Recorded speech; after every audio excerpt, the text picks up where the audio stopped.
your dreams trying to tell you something? Author M.B. Mosley teaches you how to decode your dreams and take hold of the manifestations that lay in wait for you in the waking realm. Now, broadcasting all over the world, it's the Dream Interpretation Podcast. Hello there, Dream Zone Interpretation Tribe. You are now tuning into the Spiritual Sweet Spot Saturdays. Say that fast. I dare you, dare you, dare you. All right, guys, I'm so excited to introduce this session. It was impressed upon my heart because I felt that we are dealing with all things spiritual dream realm. So why not add little days like this? I don't know why the days have to be little, but why not add days like Saturday just to kind of get that refresher that will touch the center of our spirit. And I'm also excited to lead these sessions on Saturdays from a manuscript that I have had forever. You heard right, a manuscript. That's how much I love you guys. So. Yes. Welcome on in. Zip people, Zip Tribe, Dream Zone Interpretation Tribe. Welcome to the Saturday Spiritual Sweet Spot with your host, M.B. Mosley, Memory Bengessa Mosley. I am so excited and humbled to be here with you all today. All right, guys, grab your pens and papers if you must. If you're driving, keep both hands on the steering wheel. All right. First of all, I need to give a shout out to my global audience. You know, things I forget to announce. I am so humbled and thrilled to you all that listen and tune into this podcast. And so we are on our journey to our true self. 2021 is full of a lot of amazing and delicious things for us. We have to use intentionality, the power of intentionality. Say it, speak it, and grab a hold onto it. All right. Okay. That's not what we're talking about today. I just felt like I had to release that off my chest. All right. We're not in January 2021. Just making sure you're paying attention. All right. 2021 though. We're moving right along. All right. Let's feed our soul. All right, so we started off in January with letting go of those things that no longer serve you. And then we talked about much necessary boundaries. How are those boundaries doing? I understand sometimes it's not easy with those boundaries because sometimes it's the ones that are closest to you, like family members that want to breach your boundaries. But you got to stand firm, especially if it's toxic or not healthy, I should say. All right. You got to represent yourself. You got to come up for yourself. You got to show up for yourself, right? You got to honor yourself. All right. And don't misconstrue that because, listen, I know she digresses. Here's the thing about this journey, right? Society will have you believing that looking out for yourself mentally, emotionally, and spiritually is a selfish thing. I beg to differ. Because if I sit out here and be pretentious to things that I don't subscribe to things that dishonor me, then I'm not being truthful to myself. So for me, I'd rather just really show up for myself and include the things that do honor who I am as a person. You know, not anything to serve ego, but just who I am as a person. Okay. Because society has done a real good job, you know, from the time we start going to work and stuff like that, having us act and, you know, like we really, we put on our best faces, you know, and that's okay. But we're talking about boundaries right now. So in January 2021, we started out with letting go of those things that no longer serve you.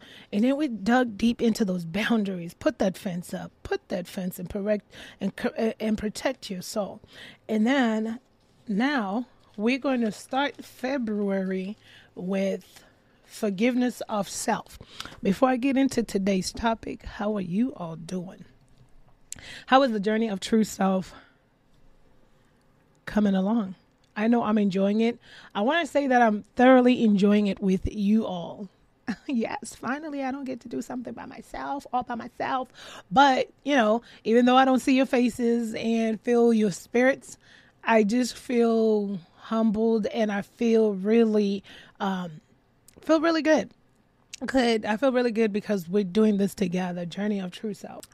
Sipping on some decaf coffee there. All right. So today we're going to talk about forgiveness of self. Understanding that on this journey of true self, right, we are getting to dive real deep into our core, into our soul, into our heart. Okay? Not necessarily to just bring out the best from us, right? Because some would argue and say, well, I'm already the best. That's okay. But just, there's something that happens spiritually when you really just give your all to something that you're trying to focus on. Something beautiful and amazing and spectacular happens. All right. So forgiveness of self. What have we heard in the world that we live in? Forgiveness is not for you. It's for them. It's for them. For them. Show of hands. How many have heard that? Just kidding. I can't see your hands. But if you raise your hand, that's okay.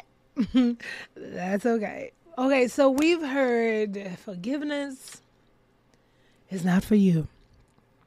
It's for them. The wrongdoers. How do you all feel about that? I mean, we're on the journey to true self. We got to be truthful with ourselves. Right? I don't have any qualms with that statement, right? Until you have to sit up there and forgive somebody that has absolutely just wronged you. And all your emotions are just like gripping tight onto your heart and just squeezing the life out of it. And you just really just peeved. Just beyond peeved. How dare they? How could they do this to me? Why? And sometimes why me, right? Or I can't believe they betrayed me like that. I thought I knew them all these years to disrespect me like that, to do that to me, and I've never done anything to them. Never, ever. And you do this to me? But I'll just forgive you anyways because it's all good. And move along. Look, let me tell you something. There is no manual that comes with this thing called life, right? Okay, there is none, like zero. And even if there was a manual, really, would we really reference the manual? Would we really? And then the manual would not be one size fits all. So what will we have to do? We'll have to improvise and blah, blah, blah, blah, blah. And she keeps going. But let me tell you something. From being in that, forgiveness is not for me, it's for them. And navigating through life, finding betrayal, hurt, abuse, being victimized, finding and collecting all this pain and hurt along my journey, made it a more difficult space for me to do that whole thing. To do that whole forgiveness is not for me, it's for them. And what's crazy is I am by far one of the most forgiving people. I don't like to hold grudges. Nobody has time for that. I've always been like that my whole entire life until you get that one person or two people that do the ultimate betrayals, that then kind of take a chunk off your heart. And then, you're trying to put this placid smile on your face and think everything is okay because we're just supposed to forgive and forget. It's for them. It's not for me. Forgiveness is for me. It's not for them, or whatever the saying goes. And so now we're trying to navigate life. And I tell you something, for some of you, if you're new, welcome. Thank you so much. Don't forget to download this podcast. But listen, so, for some of you that are being listening to this podcast, right? For me, all my accumulation of betrayal, being victimized, abused, and all this other stuff over the years just kept plucking away at my heart. Grew this dark, cold heart, and I drowned myself in alcohol for 9 years straight, and just to black out the feelings, numbing them out. I didn't want to feel. I didn't want to. Let me tell you something. You definitely feel when you're sober, okay?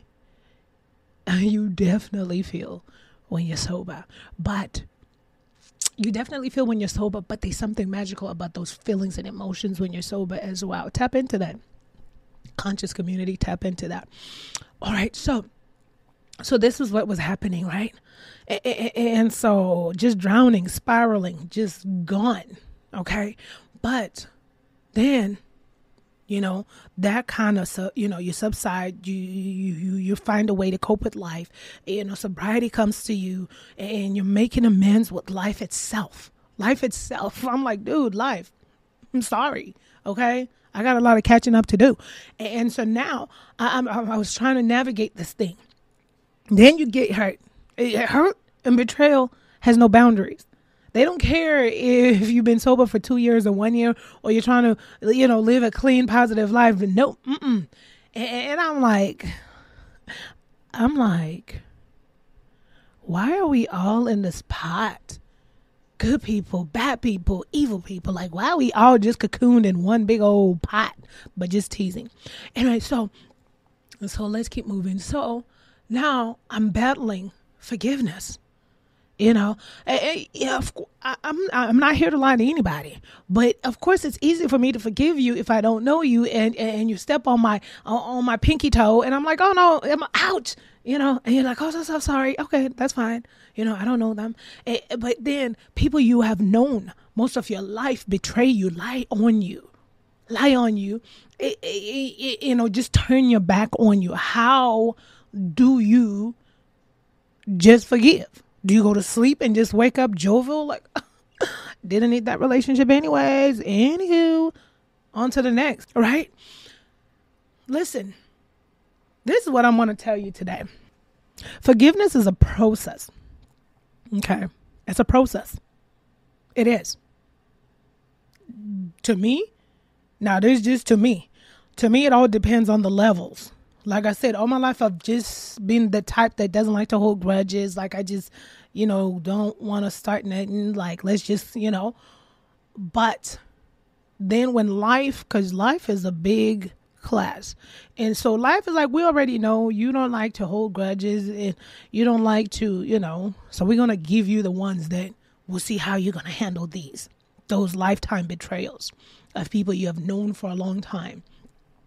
That people for I don't know. Question. Just have that. Have people turn their backs on you and lie and just be malicious and whatever energies drive those types of people. I will never understand that. But okay, so now life is like, how are you gonna handle that? Oh, I spiraled. I was really angry, guys. Not good energy, and I wasn't angry because I always check in with spirit. Like, I don't want to be angry to the point where I cannot control myself or I want to go like hurt someone or something. No, but I was internally angry. I found a hard time to forgive these people that had done this to me, because that's how you start to end up feeling, How dare they do this to me? How dare they? No, I never said how dare they, but I could not believe people I trusted with my life. And one of the problems with me is I am a super loyal person, I guess. And I'm not saying I'm a perfect person, but just I've realized that over the course of life, I'm a loyal person. Like if I have a friend, someone that vibes with me and we just like eye to eye, we see eye to eye, and this is my friend, like I go hard. Like I'm like the most loyal person out there. Like, you can't say anything bad about my friend. We're not going to do any of that, no mess. But what I'm saying is like, I'm just one of those people that gravitate to what you think are good relationships to start off with and be loyal throughout. So I'm always boggled by people that are disloyal. But anywho, I digress. So at that time in life, so I was so angry because I'm like, how, I would have never done anything like this to anyone, lie on them, and people concocting behind your back to, ambush you on, whether it's at the job and stuff like this. Not everybody's your friend. Note to self. And so, and then things were happening, like, it was too much, right? And what mind likes to do in these types sometimes is start to evaluate yourself. Well, why did you put your guard down? Why did you even trust them? And then you start to think everything that I've done for them. And this is the thanks I get. I didn't even get a phone call or a text message, like, to explain the situation. Like, we start to the mind starts to search, like, trying to grasp for straws, and sometimes trying to reach for the tallest fruit in the tree, to no avail. So let's continue. I didn't like the place I was. I did not, because I was very hurt, and I didn't know how to process those emotions. I'm sure you will cry. You feel hurt, feel abandoned, you feel betrayed. I felt like, I didn't know if I was going to trust people other than my husband. So many emotions arose from these individuals. And I try to do that. I try to say, you know what, I just forgive them. Is that right? Because forgiveness is for me. It's not for them. So I'm like, you know what? I forgive them. I'm on a healing process. I'm going to heal myself. I forgive them. It's funny how we say something and expect us to take it and walk with it, especially with no intentionality, because I surely didn't have any intentionality behind that. I just said, I forgive them. But then I found it pecking away at my heart, pecking away. I was so hurt.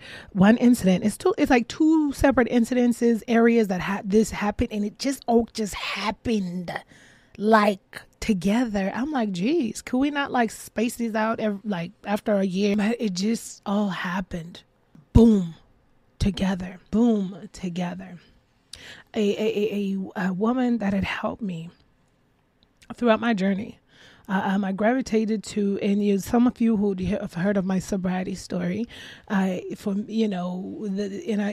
heard me say that I believe, but I'm not a professional. So if you're suffering from addiction and so forth, please seek the counsel of experts and professionals. But some of you have heard from what I have already spoken. My testimony was that I ended up inserting myself in a church, finding positive vibes there, and so forth. So one of the leaders there, the woman in whom became my spiritual mother, been by her side for so many years, her and her husband, and she taught me, a lot. I was living out in the Midwest, coming from Southern California. Some of you that don't know, my family and my mother she came to California a year before us. And then after that, we relocated to the United States to join my mother from Zimbabwe. And that's close to South Africa. It's neighbors with South Africa, the southern part of Africa. So, of course, I'm 16. That happens. We're in California, total culture shock. Hello. And then later on, I relocate to the Midwest. No knowledge about a Midwest. And so boom, I'm out here 22 by myself in the Midwest. And for the first time, when I started going to this church, the lady there, my spiritual mother, we just vibed with the spiritual leader there, and we just vibed. And they took me under their wing. They call me their spiritual daughter. And one thing I have learned in life is always be accountable for myself, because one thing I cannot say is I cannot speak on how other people reacted or acted, because I don't know what their intentions were, even if intentions were clear, or because we all process things differently. I understand that. But what I'm saying is, so throughout, here's this part of my life here in this little part, just so I could explain it a little bit better. And so now I was just wanting to be sober, so I stayed away from home as much as I could and provided my hands-on as much as I can to the ministry. And I've never been one of those people that like hold people to a pedestal, because we're all human beings, if that makes sense. So, but this couple gravitated to me, and I had nothing, other than my day to day. I just wanted to be totally committed, and just kept, being committed. Sure, no matter, we spent days, weekends. I just wanted to be a help, so that I wouldn't be having idle time. And they took me in as a spiritual daughter and all this other jazz and all this other good stuff. And obviously, like, relationships go. At one point in time, there's going to be probably friction or whatever the case was. And that had not happened. I think I was there for probably like 8 years or so. So none of that. And, low key, this couple were like the parents that I would have wanted to have, I guess. I could say that's why I probably gravitated to them. And as well. And so, anyways, to cut a long story short, ironic events, or weird events happen, of course. The year that her and I didn't see eye to eye. Of course, I'm missing out a lot of details, but I'm just trying to explain so I could give you a background. Didn't kind of see eye to eye on something. And I decided to leave that ministry. But I knew myself. I was like, you know what? I'm just going to leave, go hang out somewhere, other places, visit, and make my way back. But, because sometimes you're going to kind of get out the smog and kind of reevaluate and continue from there. And obviously, I was like, I'm just giving myself time. Once, it was just a disagreement that didn't sit well. And once that washes over, I'll be right back, or whatever the case is, or her and I could talk about what's going on. But lo and behold, let me tell you something, you all. Let me tell you how crazy life is. February 2017, that was. So I'm like in my feelings at my house, because that's all I knew.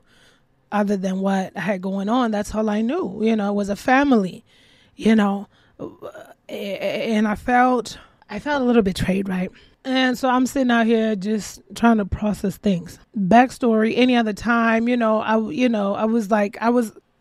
not trying to toot my own horn here, but, just so you could get the base of the relationship. Like, I was close with this couple, at their house, really close with them. Like, we worked closely together and all this other stuff. She really was my spiritual mother and my spiritual father. Like, she literally was like more so like a mother. But somewhere when I had removed myself from that in February, she was diagnosed with lung cancer. Nobody told me. I didn't know.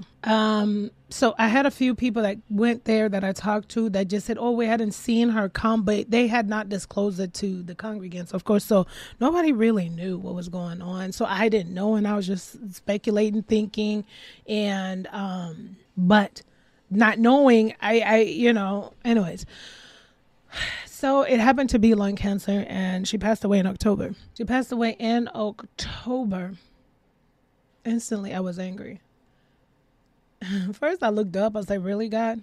Really? God? Really? So you're just gonna, like, her and I needed to still talk. We needed to, like, hash things out, like, have a meeting, talk about this, and you're just going to take her out the game just like that. Like, what's going on? So I was angry. I'm not going to lie to you at all. I was very angry. And then, of course, probably misguided anger. I took that. Then I was angry at her husband. Like, you all claimed that I'm your daughter, your spiritual daughter. You didn't even let me know that she was dying. Like, she was like my mom's. I cleaned toilets in your house like a daughter. Like, I was there. I was angry. Family. I was angry. And I was just internally just steaming. Just felt so betrayed. You call me, text me anytime, I'm there, whatever it is. Your kids were out of college and I was there and I had your back and everything, because I have a default of being super loyal. That's my default. I'm working on it.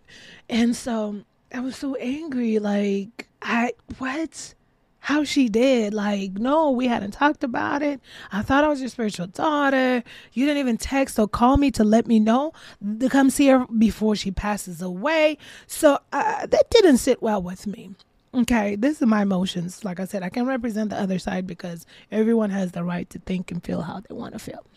And so in the mix of all that emotionalness going on, we have a situation over here at the place you call the JOB. Oh, the walls of Jericho, or the walls are just tumbling down. I was in a leadership role. Things were just like coming at it 100 million times. And it was, that year, it was 3 people that quit. We roll over, because that was like October 2017. We roll over to the start of 2018. But before 2017 was over, I lost 3 employees. The 3 employees I lost, one was a nurse practitioner. Her husband had found a job in Chicago, so she was relocating. The second one, she was pregnant and she had to leave. And the third one genuinely had put their 2 weeks notice. And so they left right before 2018 came along. So it kind of happened the death into October, and then just some issues there, in that part of of my life. And so and I still haven't processed the death of a person that I was, the person who's like my mother. She acculturated me when I moved to the Midwest. She showed me a lot of stuff. I've learned a lot of stuff. I appreciate her. For the first time in my life, in my adult life, before I met my husband, I felt like I had somebody that actually supported me, and it felt good. And so people I loved, and so I just felt so abandoned and just broken hearted to the core. Obviously, I missed a lot of chunks in there, but we want to just get this information out, okay? And so now on this end here, we have this situation. It's not an unfamiliar situation, okay? All right, so sometimes employees do have life events that do cause them to relocate and so forth, and or just, life changes. Now, understand that the leadership role that I'd held it for close to 15 years. And always, we had about close to probably 30 years of experience, combined staff, meaning I didn't have staff members that just always up and left. And so now I had corporate. I was, when life is trying to show you a lesson or tell you a lesson. So I have no idea what's coming on this time. We turn around to 2018, and I had a new boss. And I had worked. So what happened was, every so many years, you get a new executive on the team. And so I had never worked with this person, and he was the co-CEO's brother. And so, but I had worked amicably with all the others, no problems, no nothing. Golly, I'd been there close to 15 years, 2018, December. And so what ended up happening was he came on board, and, with the people that I'd worked with, it's called communication, right? We communicate. Ever since I'd been in leadership, I've never, done anything out of my own validity. I've always done the points, when anytime you work anywhere and you're in leadership as well, you always have somebody to check in with.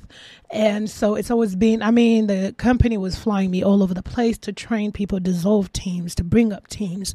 I'm just trying to give you a little backstory on the type of character I was when I was there. I was all hands in. They knew who to call depending on what you needed. And start working with the co-CEO's brother. I'm not trying to be funny or make excuses. Once again, this was a part where a co-CEO's brother got a position they probably were not equipped or should have been having, because I'd worked with the other executives, and it was just seamless. And most of them were the ones, like, I'd have one of my former bosses and mentors, he would say, well, you need some memory, you can ask memory, so so that's just it, right? I think this story is like 5-fold. Okay. You're going to get some nuggets out of it as well. We're talking about forgiveness of self. So in 2000, probably earlier, I'd been planning like almost a 5-year, 2020, December 2020, December the 20th, 2020 was going to be my exit strategy out of corporate America, pursue writing and my passions. And so I was laying that plan. December 2018, we turn around, we got all this that's happening, and then I get this boss man, co-CEO's brother. And so the way, because this was kind of also like my baby.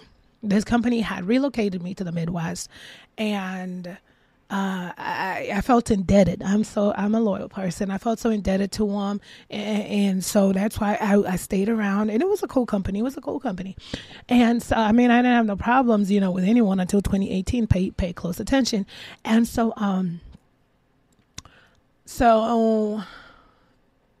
what ended up happening was, in my mind, I was like, I want to lay the bricks, because this team that I had built, the Midwest team, was my baby. And what I wanted to do was make sure when I pull myself out, they continue, but with strong leadership.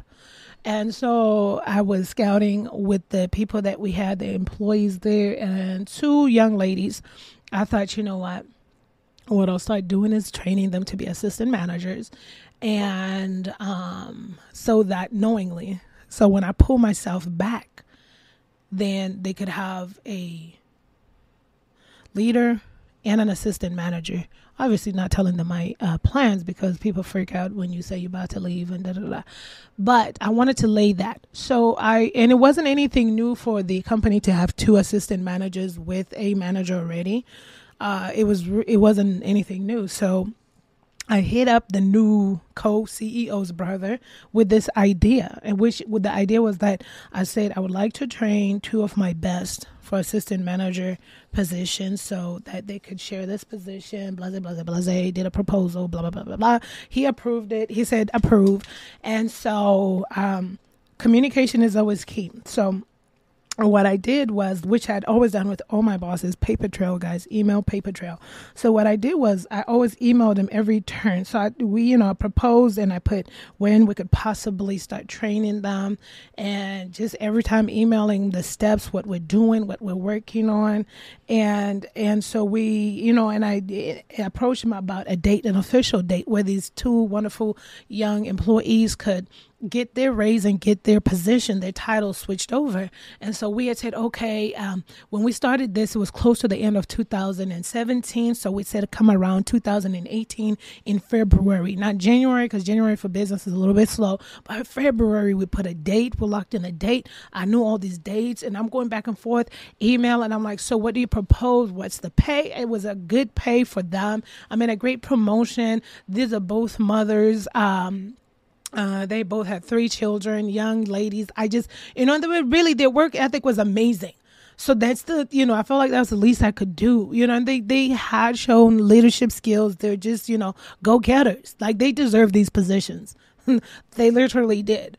And so February rolls around. The dates come, email paper trail. We've been talking about this. And so now towards the end of January, I'm sending a correspondence.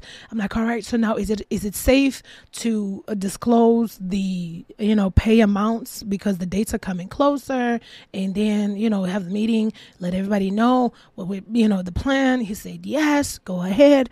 And then when the date came in, so I talked to the 2 ladies, like, this is what the company is, will be given hourly, individually, of course, and blah, blah, blah, blah, your positions, assistant managers, boom, boom, boom.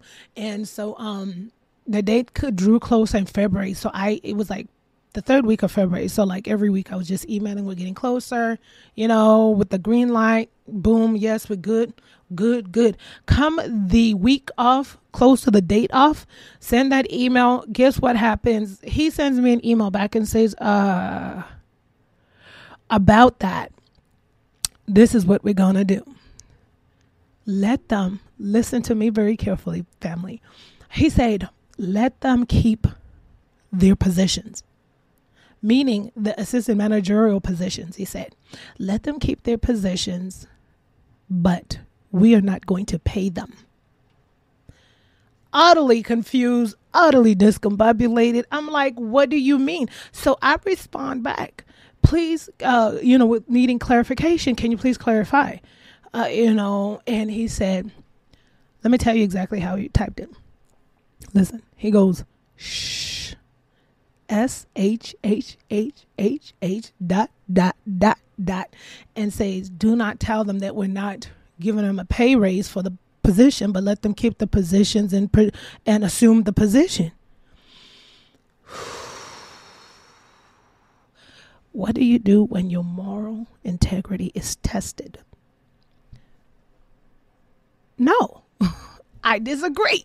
And Lord knows I'd been in leadership for a long time with like I gave you my examples of everyone I'd been in leadership with. I mean, we were a team. That's how you compare that with leadership. All my former bosses would just boom, boom, boom. But that is illegal. 1, 2, what? Where'd they do this at? So look, and so I said, question mark was my last response. And the day got closer. I grabbed the 2 girls to the side and I let them know. And I printed out the email. I'm sorry. No, I don't subscribe to non-integrity having people. And so I say, listen, you all know my intentions. You know what I've been working on. I'm not the gatekeeper. I'm not HR. I'm not up there in corporate. You know, we're out here in the field.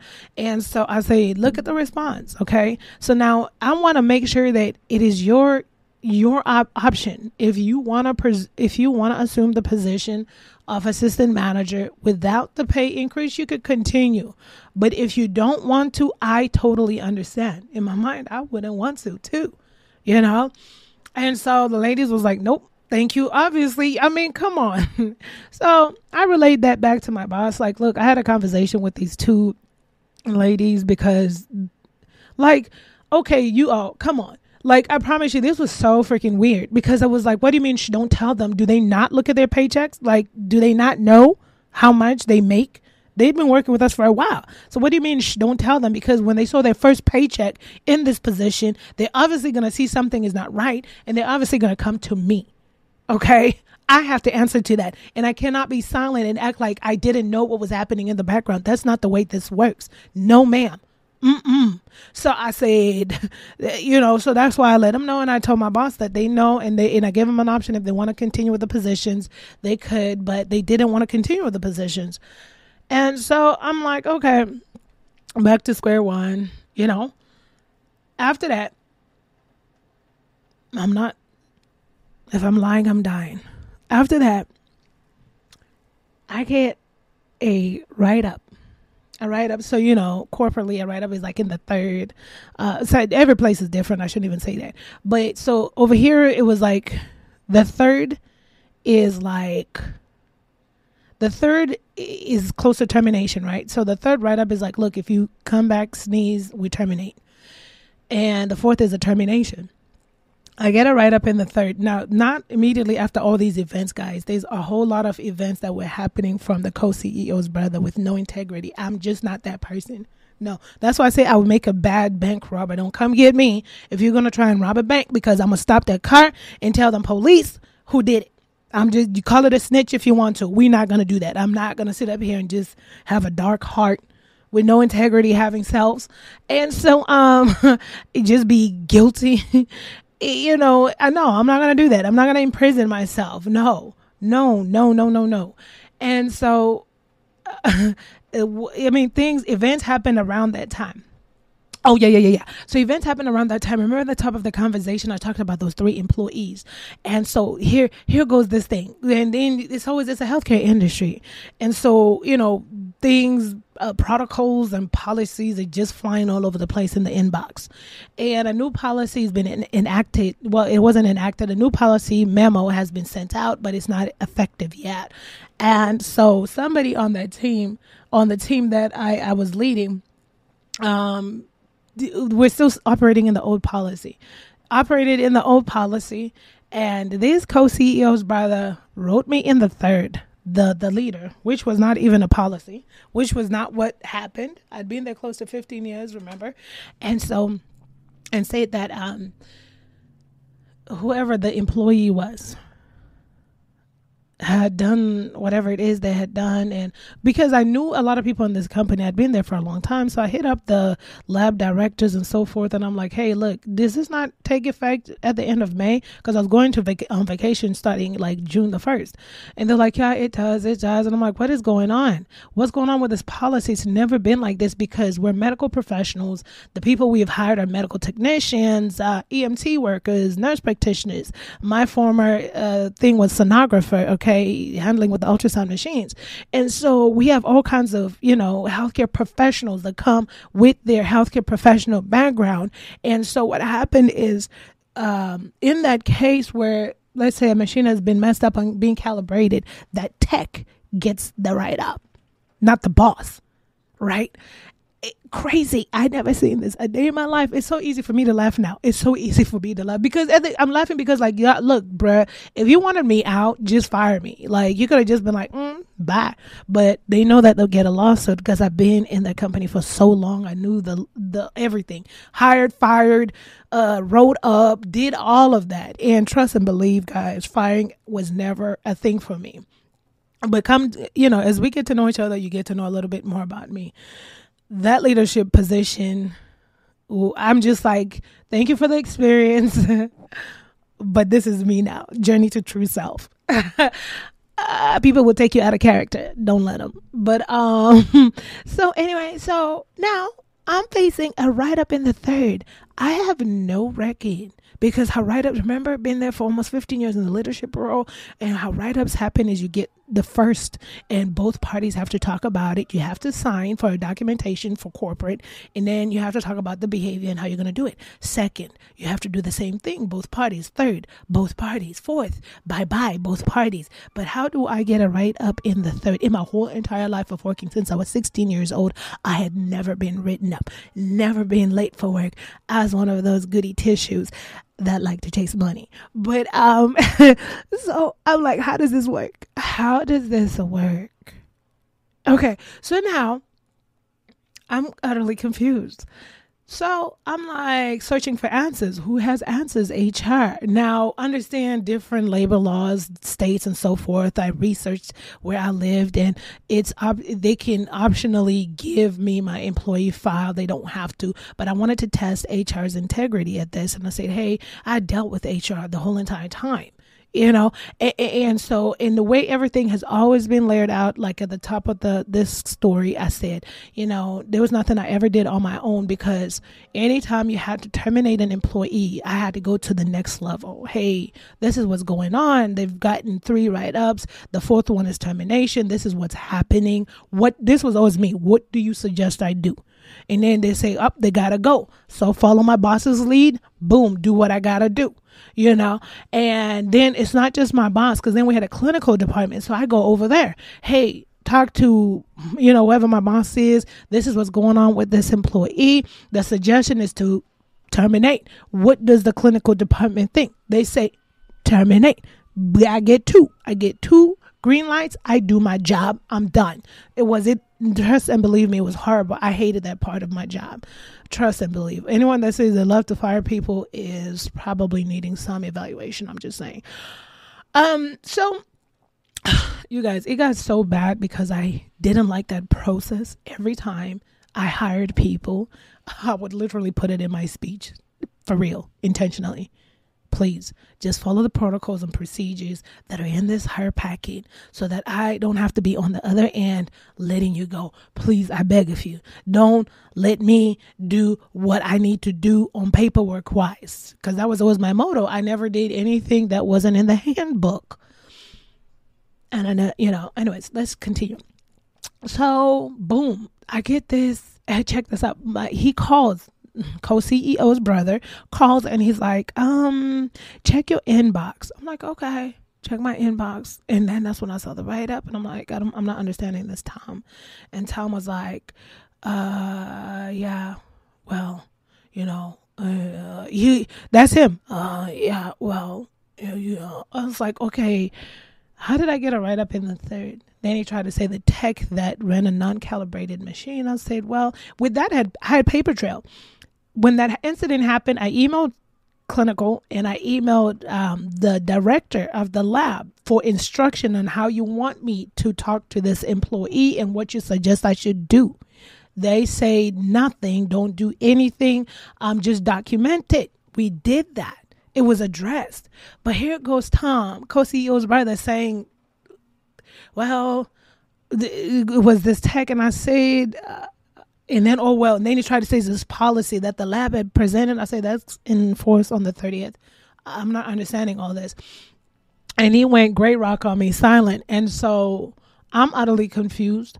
So now I arrange a meeting with the human resources and the vice president of the HR. Now, that's where you would go to, right? So like I said, I dealt with the HR manager before on unrelated things, but not like on it, probably 3 times that I'd been there, to be honest with you. Met the vice president of HR once because corporate was in a whole nother state.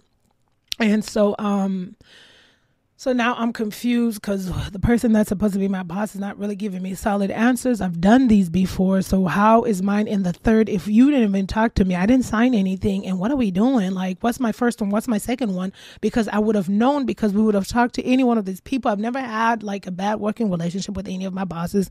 And this is now all just weird and unfolding. And then, so I arranged a meeting because I've always been professional about mine.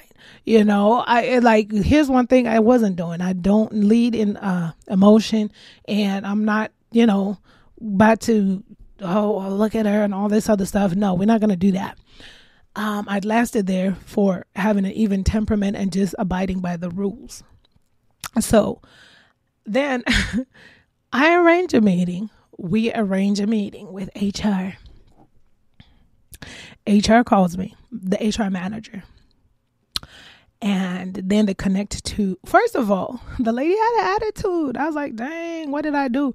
And so, because I was like, I had my meeting notes and everything. Because, I just wanted to give them the benefit of the doubt to test their integrity by requesting for my employee file. Since I've been written up in the third, should I not know if there's a 1, 2, which I knew there is not, because I know the process I have to sign. You can't just write someone up like he had done and say, you're written up, that's it, good luck, goodbye, have a nice day. That's not no. That's not the way it works. And so I wanted to give him the benefit of the doubt. So, she called me. I was like, hey, Molly. Hi. And in my mind, I was like, oop, okay, we're starting off like this. And she said, hold on, we're going to get Jim on. I said, okay, sure. She got Jim on. Hi, Memory.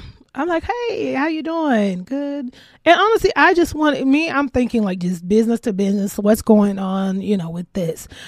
Honestly, when I arranged the meeting, I knew off the back, because I know the liability in corporate America. They don't want to get sued if they admitted to doing something wrong. I understood that, but I just wanted to give them the benefit of the doubt. And so I'm sitting there. And so Jim's like, all right, so we could start this meeting. I'm like, yeah, sure. Got my pen and paper. I'm ready. And so she just goes in.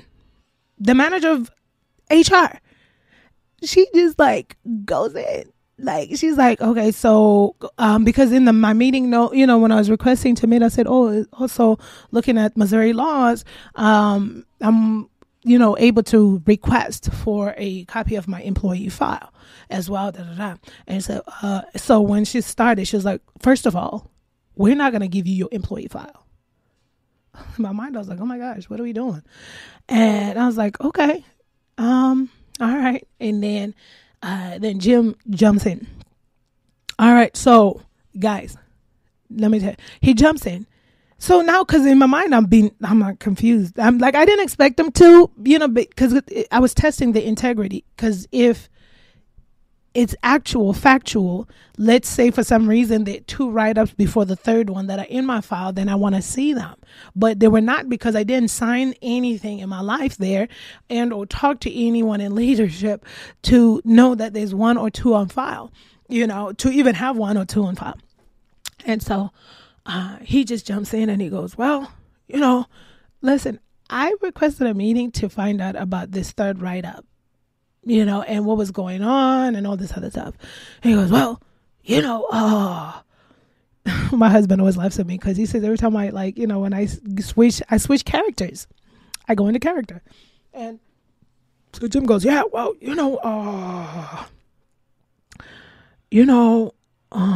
you fired Alicia family. Alicia was an employee that falsified patient information. You guys, if I told you the horror stories of the healthcare industry, you would freaking throw up in your mouth.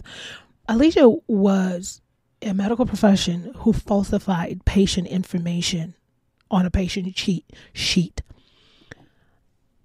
And every time when matters like this happen in leadership, you don't do hearsay, she say. I investigated this on my own with my own eyeballs and caught her falsifying patient information.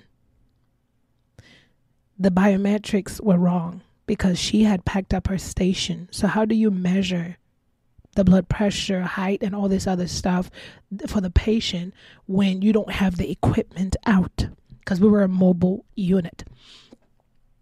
And so with that, I called my boss, Tom, and I told them, I said, Tom, I caught Alicia falsifying information, and it's in our handbook. And you all, my pet peeve, I'm not a perfect person, but like in the medical industry, for me, it's like taking care of your parents or loved ones. Like don't join the medical industry if you just like want to check. That's my thing. It's in the handbook. Falsifying is a no-no. So I say, Tom, how would you like me to handle this? Not only did I catch her, but another employee, Holly, saw it. So when I caught her, in my mind thinking, gosh, now I got to call Tom, Holly came up to me and said, did you see what Alicia did? So first of all, so I'm like, Tom, what would you like me to do with the situation? He says, she's got to go. I said, okay. So I called clinical, Lori, because this is her team. I said, what would you like for me to do? This is what happened. I called Alicia falsifying information. Holly also brought it to my attention. Like, these witnesses galore. And she says, oh no, she's got to go. I said, okay. Guys, I never did anything out of my own volition. So then I prepared the paperwork. And I sent it to her, let her know, give her the paperwork to sign and all this other stuff that, you were falsifying patient information, blase, blase, blase. Nothing was unclear and unsaid. I followed the channels that I'd followed for close to 15 years. And so now, so in that phone call, that meeting with the vice president of human resources and the manager of human resources, Jim says, well, you fired Alicia. And I was like, I asked Tom and Lori, and besides, she falsified information with the witness encounter. Like, I saw that for myself. Like, and he proceeded to say, well, do I, let me, you guys, the story is now funny because I could laugh about it.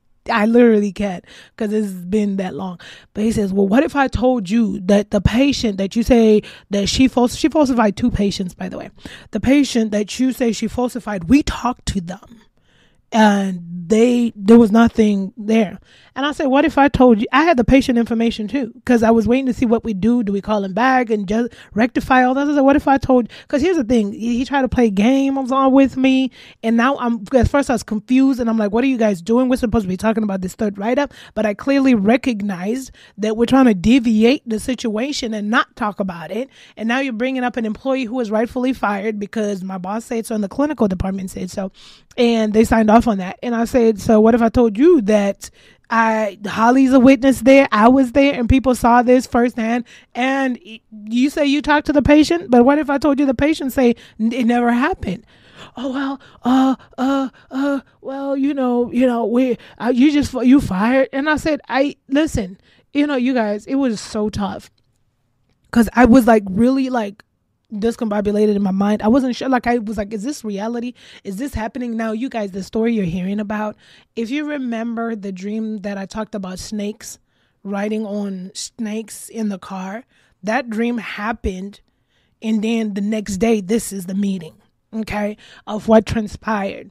So you might want to go back to big snakes, dream meaning of big snakes. That's where I talk about some things that one manifested itself like literally the next day when we were in this meeting, and I was really unprepared.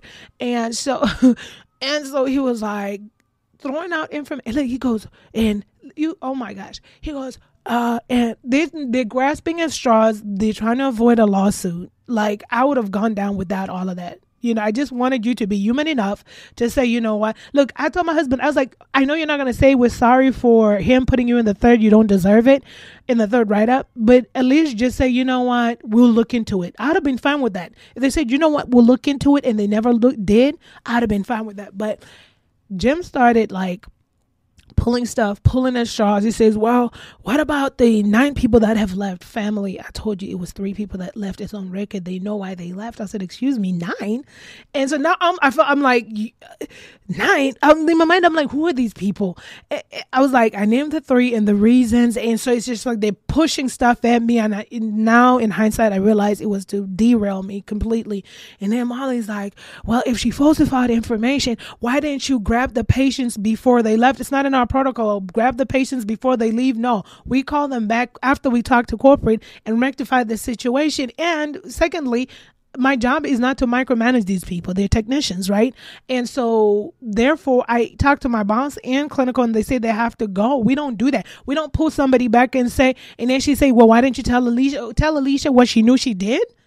No, you don't keep people that falsify patient information on a chart. That's fraud. I said, you all would have wanted to get a lawsuit. That's what I asked them. You want a lawsuit instead, right? Somebody saying that we let a patient leave with like high blood pressure and they go out there and stroke out, and because she's lied on the form, made them all normal. Well, they go out here and something major happens and these records have been falsified. Oh, that they just were like, well, yeah, we could. I said, no, it doesn't work like that in the medical industry. They know that. They know they HR, they wrote the handbook. And, so I'm like, no, you can't keep somebody that falsifies information that's in the handbook. We follow the handbook regulation, the rules and regulations. And I called Tom and Tom says she has to go. And I called Laurie and Laurie says she has to go. And so you guys, that was like a derail. So remember, my spiritual mother died here, and then coming around the corner in 2018, all this mess is happening. I had to question my sanity. So when I took my vacation, I did something I never thought I'd ever do in my life. I never went back. I cannot deal with people with no integrity. And then I was so confused with like the HR department and how they handled that, and what hurt my heart, the betrayal of it. And once again, I'm just loyal to things. I was loyal to them because they relocated me here. I was loyal to them because I grew in my position. The bosses that I had were phenomenal, mentors that really taught me the ropes of corporate America, that gave me the chances to climb up the rungs. Now, it's a big organization. Corporate is in Ohio. I don't live in Ohio. Most of us don't live close to there. We just spread out everywhere. But what I'm saying is the relationships I built with the bosses that I worked with and the teammates that I worked with was phenomenal. It was amazing. And so I say all that to say, like, it's not like, it's not a building you go into, you see your HR people every day or anybody in the corporate. Remember, I saw Molly once, dealt with her like 3 times. Jim, I saw him once in real life. And that was it, a long time ago. And so now I'm out here on my vacation. After they finished, I ended up crying because I was so confused. I had never experienced this in my whole entire life, where people could falsify and just like blatantly lie to you in your ear. I consider them people to be evil in my books. My husband was literally sitting next to me when the phone was on speaker, rubbing my back because I was done talking, because all these things Jim was like, and you don't know how to keep employees. Who talks to people like that?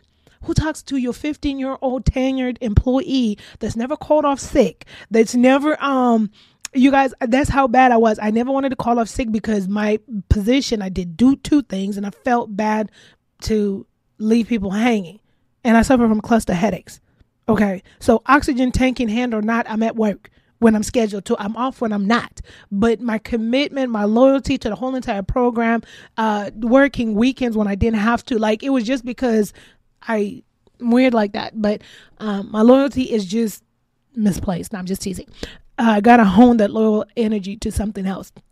And so I was really hurt. I'm not looking for, oh my gosh, you're awesome employee of the month, a hug and kudos to you. I never looked for that. I just, because of my grandmother's story, one day I'll tell you all, but whatever I do, I just want to do it to my best. Whether if I'm going to scrub a toilet, whether if I'm going to manage a whole Midwest team, whatever it is, I like to do it to my best. And the fact that they didn't have anything solid on me, because in my mind I was like, I wish they really did, because in this organization people had stolen money, embezzled money, all kinds of stuff. I wish they had something like that. It would make much more sense. But then to sit up here and concoct a whole entire lie to deviate from my question made me really search inside and realize that I don't want to work for an organization or people that are evil. Lie to me once, but just don't make up stories. You said 9 employees quit. What? That's half of the whole team. Half of the team. 3 people left. They knew why. Oh, I hear you. He said, I hear. They were so hurtful, you guys. I was crying. They said, I hear you don't know how to keep, like 2 people that live in Ohio, work at the corporate office in Ohio, had never ever worked with me in the field to see what we do. Snow, sleet, rain, thunder, whatever it is, 154 hours every 2 weeks, including travel, not out here. But then you make this whole determination over the phone to deviate from my main question. I was hurt. I was left questioning humanity. I had never met these types of people a day in my life. So imagine, spiritual mother dies. I'm a hot mess because like nobody like told me that she had lung cancer. She was dying out of, at least wanted to go do amends or something like that. And then you turn around, just not even 6 months have passed, and you got these people. Once again, the snakes, Big Snakes is the podcast that will associate to this part right here. And the dream tried to warn me the day before the meeting, but I didn't heed to that dream. And the next day you got people just like making up stuff. In my mind I was like, if it's that bad, like in my mind I was just like, just fire me, like just be like, you're fired, you know what, bye. Like I wouldn't have been hurt. But they proceed to tell me all these lies, because they can't find anything.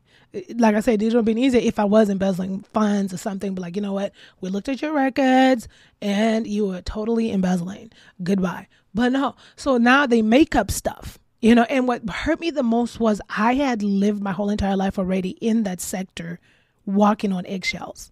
And I'm not trying to be funny or whatever, but I was walking on eggshells. Okay.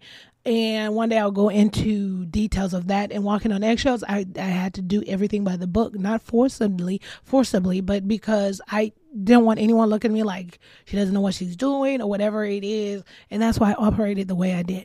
But let's say, anyways, and so I was crushed after that, and they were like, okay, they literally yelled at me. Like I was done talking. I was over here. Like I literally at the end, I had to be like, okay, so that's it. I gotta go. Like I had to go because I had been like verbally just insulted by the HR team. Whose company does that? The HR team. And you know what? The CEO, Colin, he is so amazing. He was a humble guy when I met that man. And lo and behold, does he not know that his brother is out here running amok?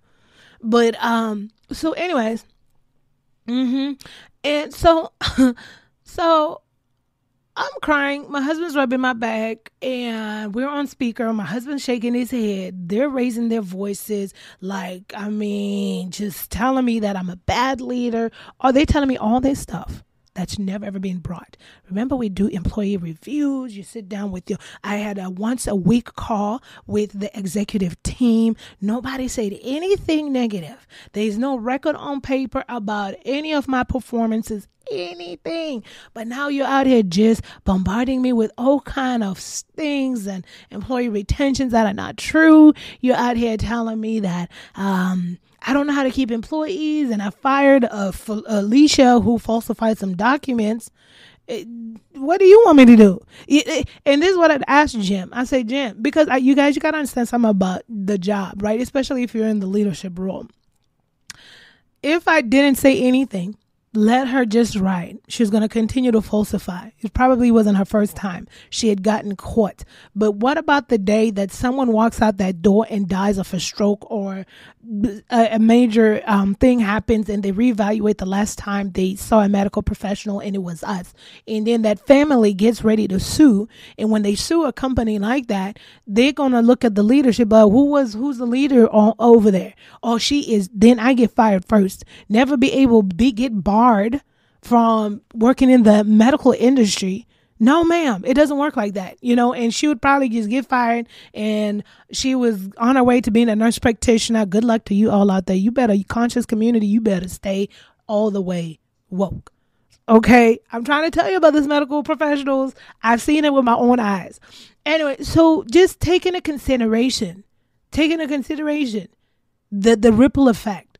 That's why I couldn't believe HR and the vice president of HR would be this nasty. But you know what? Sometimes the universe doesn't, because that's what I had to say. I was like, you know what? Sometimes you don't get a soft nudge. Sometimes things happen to maneuver you to where you need to be and remove you from where you should not be. Because I had honestly overstayed my welcome. I was comfortable over there. Position, pay, everything was comfortable, but I knew that I had put that I was going to stop working there 10 years into it, and I never did. So I grew comfortable. That's the thing. So anyways, so that happens.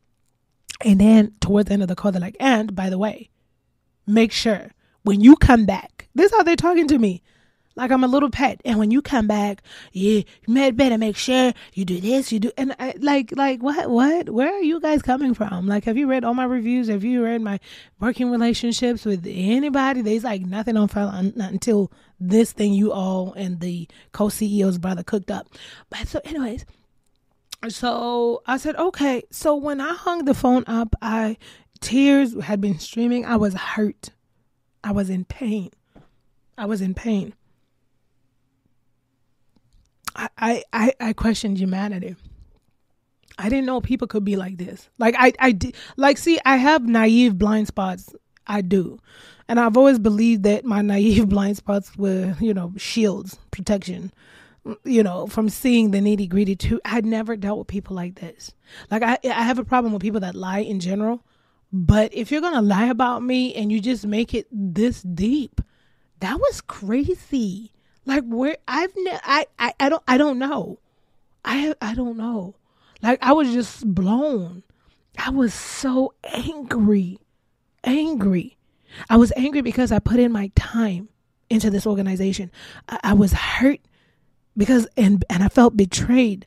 Because not one day did I ever complain. I didn't even know all the departments like that. I knew where I needed to go. But what I'm saying is, if you ask anyone in corporate in Cleveland or in Ohio or in Austin, Texas, if you ask anybody anything about me, I was not a noisemaker.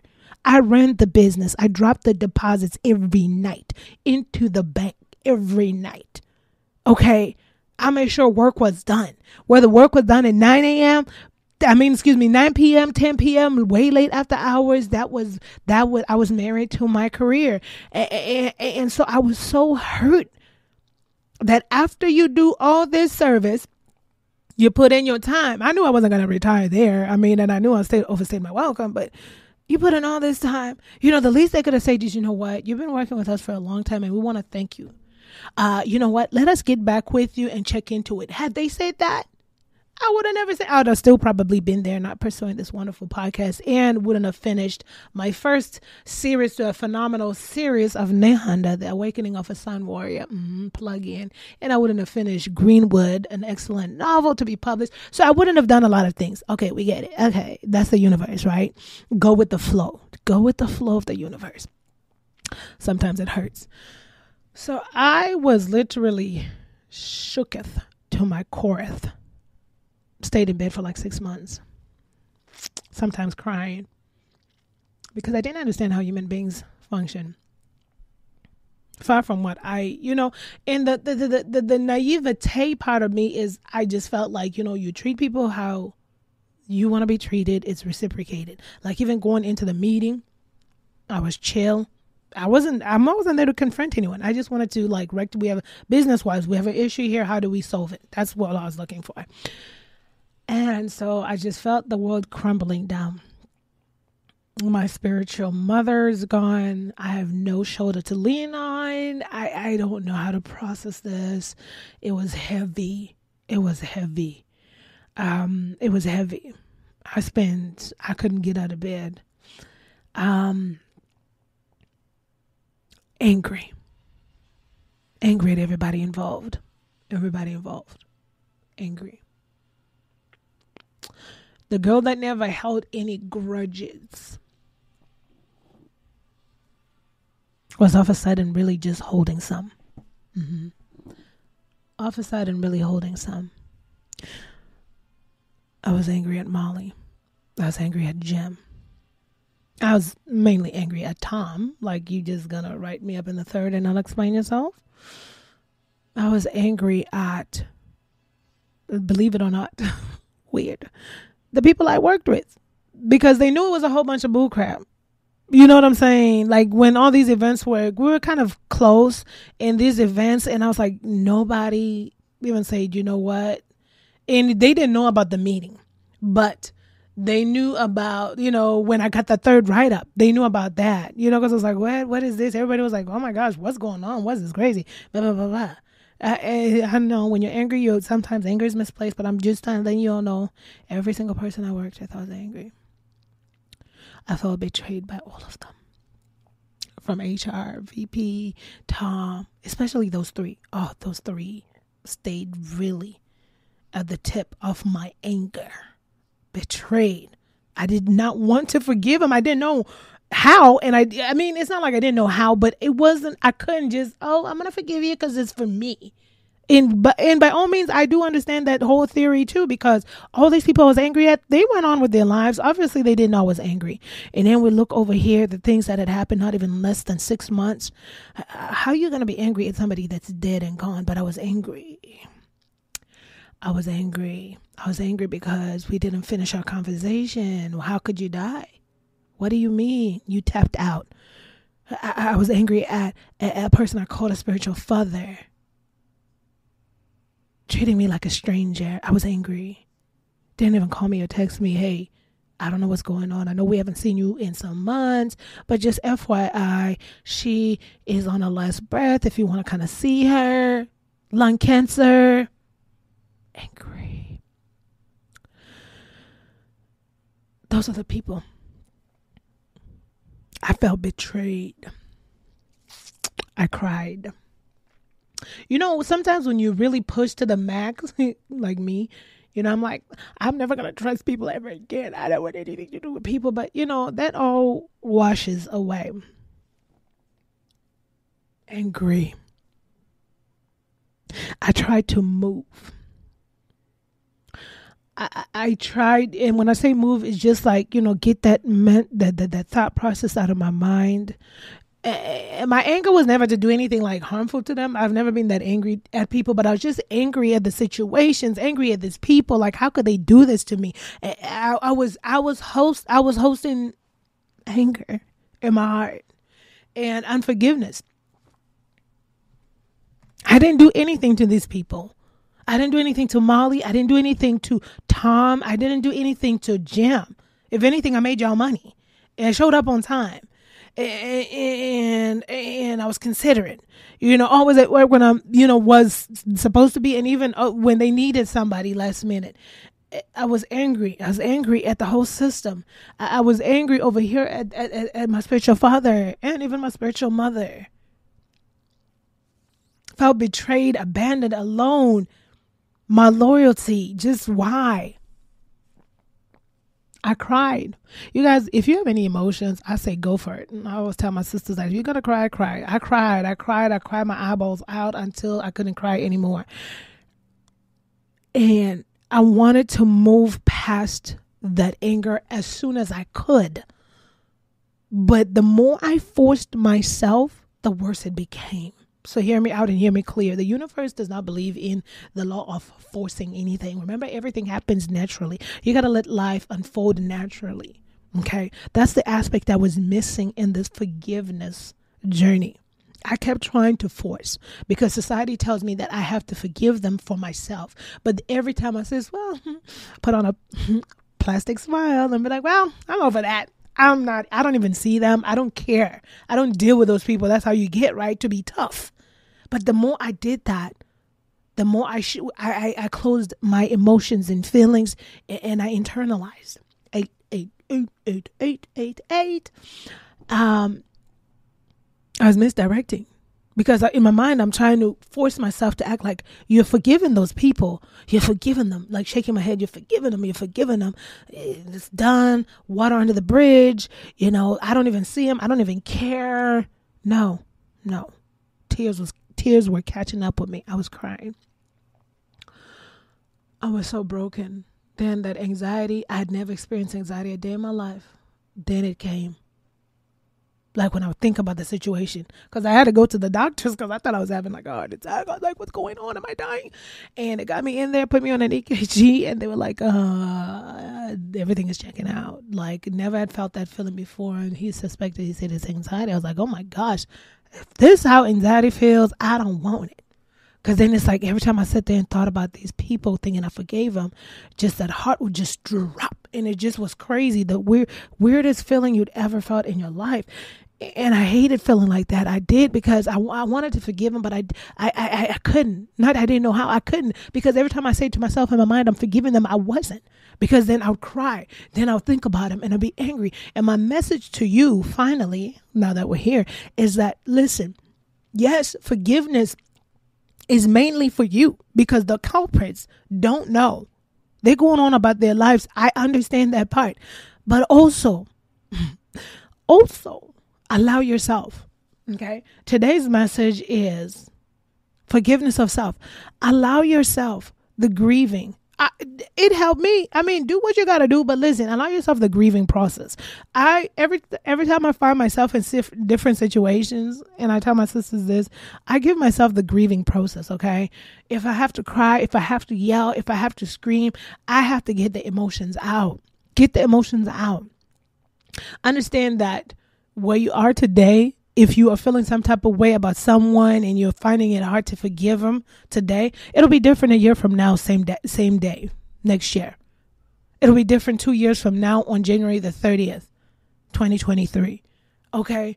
But the process is as long as you're progressing in your healing, that's what healing is. See, the preconceived notion is that healing has to, with like me, like I used to think, okay, I got to get over this. I got to forgive them. Like they were in my mind and they were consuming me and I had anxiety and I just like, felt like the whole entire world was after me.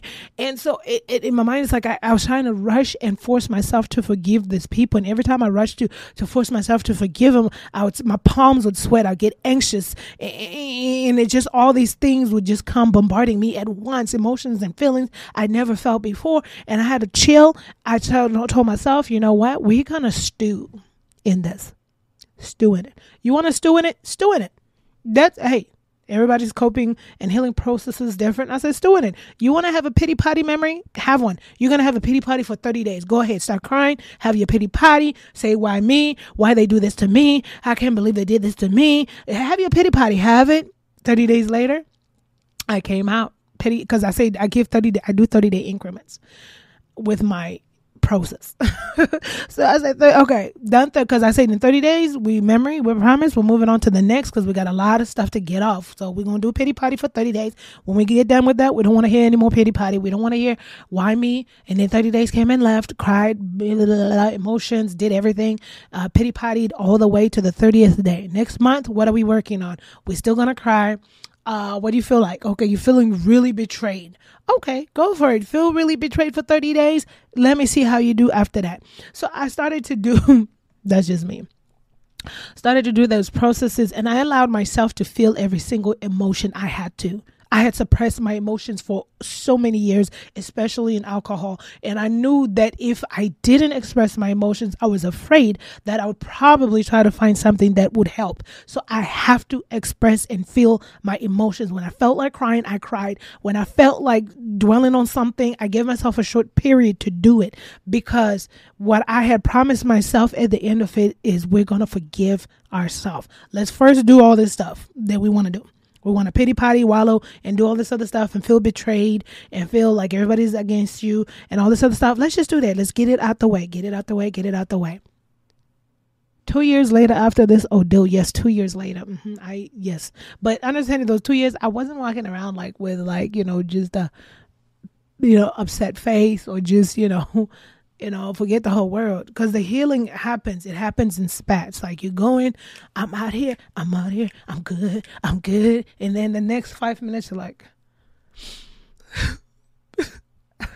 why? No, I'm just kidding. So anyways, 2 years later, out of sight, out of mind, I was doing other things. I was, I started to, just focus on my writing, things that you're passionate about. I hadn't forgiven him. I knew in my heart I hadn't. I knew it. I could feel it in my heart. Because I was like, what's the reason of me lying to myself? Why would I lie to myself? I hadn't genuinely forgiven him. I had mouthed it and bit my back of my teeth and said it, forgive him. It didn't happen. I had to, listen, right? We're the conscious community. Right? We're always itching for journeys and higher consciousness. Everything in life happens the way life is supposed to happen. Now, if we can hold on to that and understand that in that same breath, we're letting life unravel naturally. What do you mean everything happens that way? Even you being betrayed, how would I have avoided it? I didn't know what was coming. Life happens, right? Life happens, but taking a hold of that situation in that journey, every single journey, taking a hold of the journey and the moment doesn't necessarily mean everything in the journey and the moment will always be fruitful and positive and just, skipping on the yellow brick road. It means also taking those life lessons, because eventually when I pulled that journal out, I wrote the letters to these people in my journal, each short sentence and paragraphs. Dear Molly, dear Jim, dear Lori, dear so-and-so spiritual father, dear so-and-so spiritual mother, I forgive you. And I listed why I forgave them. I had to write it. I forgive you for doing this. And then not only after writing, because it's not a super pill. It's not like, okay, I wrote that. Oh, it just felt good. It felt good. Taking your power back, it felt good. And then my last step was to forgive myself. That's the most important thing. So if you're a person that feels like, oh my gosh, I feel like I've forgiven these people, but it's still sitting in my heart, I feel the topping, the cherry on the cake, the ice cream perhaps, is forgiving yourself. Yes, forgiveness is for them. But if we don't forgive, for me, I should say, when I felt like I didn't forgive myself, because what really aided me, remember when I would do my 30-day pity potty, is because I felt like I was taken advantage of. I felt that, I was used. I felt this. I felt. That's how I felt. So memory, I had to forgive you for feeling used. I had to forgive you for feeling vulnerable. I had to forgive you, for being so loyal to people that are not loyal, or to being loyal to systems that are not loyal. I had to forgive memory for everything that she had set up here and cried for. You didn't know any better, baby girl. This is life. What are you learning? Forgive yourself. If anything, forgive yourself. Because what do we usually, I knew it. I shouldn't have done that. That's what we always do. Even before I even went for this, I had 2 offers at that time, and there was a lucrative one, but it wasn't full time, and I could have gravitated to that one. And I always had questioned, if I made a better decision of both or whatever. And so what would have been the first thing that a human reaction would have been? I knew I should have went with that other one. I shouldn't have ever put my time into this. All of that. Forgive yourself. You got to forgive yourself. Let your healing be complete by forgiving yourself. It's okay to not know. I didn't know it was going to turn out like this. I had no idea that human beings were like this. I mean, I'd experienced certain levels of human beings, but that was the top tier. I was like, hello, goodbye. So the process, when I finally forgave myself, it liberated me. I felt good. I felt good to talk about it now and really laugh about it, because it's I never thought I would ever see this day where I could laugh about it, talk about the story, and, and not really have emotions behind it. Because every time I thought about it, talked about it, I broke down and cried. So now I feel good because now I've forgiven myself. And then you forgive yourself and say, what are the lessons we're going to learn first and foremost? That we'll never put ourselves in that predicament again, right? Well, who would have known that a whole entity that's developed in a system to protect employees would turn their vicious backs on an employee like that, right? So, I mean, it's just things that in that catapult me to being in this entrepreneurship little zone that I'm in. You know, even though, you know, if you spend most of your life working, you're so used to it. So those were things that I had to like also work on liberating myself like from those strings, you know. So those are some of the things, right? So, I mean, finding the beauty out of the situations that you come from, because if life was always peaches and cream, we wouldn't really be learning a lot, right? I thank the universe for guiding me here. Because now I'm here, I feel free, I feel liberated, and I'm able to really like that career was super stressful. Wrote books around that career, but it was super stressful. I don't have that in my life. I don't have it. I don't have a phone going off at 3 a.m. with somebody calling off and it's going to be my problem. I don't have those concerns, you know? And so for me today and for me today, and my message from me to you is just forgive yourself. You didn't know. No, and nobody prepares you for such things. So forgive yourself. Forgive yourself. Forgive yourself. Forgive yourself. Life is not predictable, right? Don't hold on to that. Because sometimes, you know, like with me, I was holding on to anger because I was more so angry at myself, really. Because I felt like I put myself in that predicament, in those predicaments, trusting people to that level and being loyal to them. So then forgiving myself liberated me. It freed me. It freed me. I love you guys so much. You owe it to yourself to forgive yourself. And remember, when you're going through a healing process to forgive, and give yourself the time you need to grieve and cry. You know, the concept of society, yes, forgiveness is for them, but it's also for you to liberate yourself. I mean, forgiveness is for you. I keep mixing the statement. Forgiveness is for you. It's not for them. Absolutely. But it's also a lesson and a process, and everybody deals with it differently.